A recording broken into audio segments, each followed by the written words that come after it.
Le collectif des Garrigues s'est construit avec l'écriture d'un ouvrage de référence sur le territoire, l'Atlas des Garrigues. À cette occasion, une centaine d'auteurs, des chercheurs, des spécialistes ou des passionnés se sont rassemblés pour écrire les différents chapitres. De la géologie à l'eau, du patrimoine naturel à l'histoire de l'occupation humaine, c'est dans un chapitre sur les multiples exploitations de la garrigue qu'un paragraphe est consacré aux pierres sèches. Bruno Fada, l'auteur de ce paragraphe, va vous raconter son histoire. Voilà, donc j'ai été contacté par j'ai fait partie d'ailleurs du collectif des Garrigues, et donc l'animateur de l'époque m'avait demandé, dans le but de rédiger l'Atlas des Garrigues, où il y a tout le patrimoine des Garrigues est répertorié, avec une base de cartes, si vous pouvez m'occuper de la partie pierre sèche. Et le but était à peu près de situer sur une carte les zones où il y avait des capitelles sur la partie donc, du patrimoine qui nous intéressait pour le collectif, c'est-à-dire la forme Garero.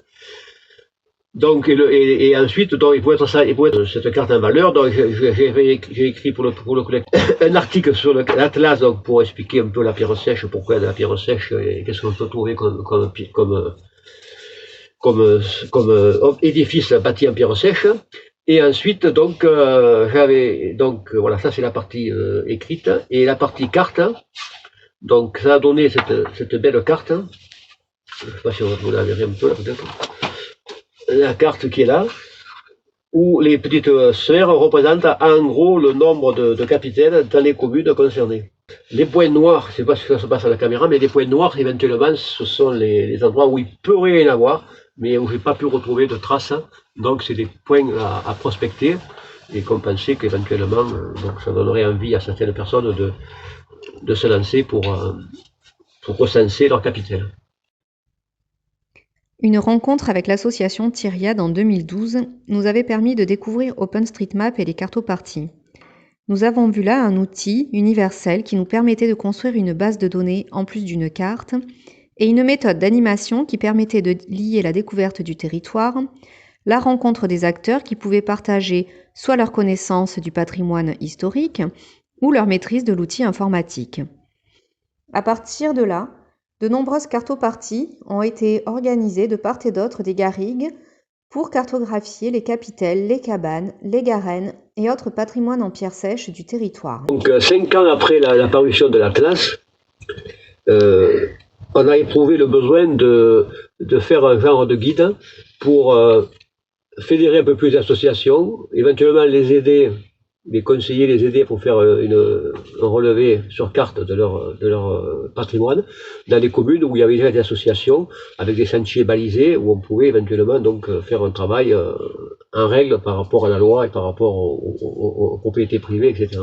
Donc, chaque association a rédigé son petit texte qui est accompagné d'un circuit.